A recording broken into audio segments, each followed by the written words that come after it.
Hello everyone, I hope you are doing well. Today we will talk about how to fix or how to solve the problem of banned account on the application of Pokemon Go. You will go to settings. Here you will go to apps, default apps, app settings.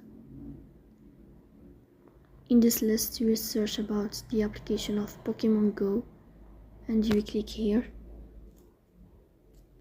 In this page of app info you will go to first stop and you will click OK. Here you will enter to the window of storage.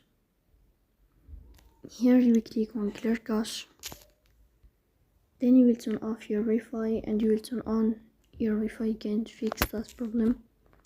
So that's all. Don't forget to support us by like and subscribe. See you next time and thank you for your watching and your attention.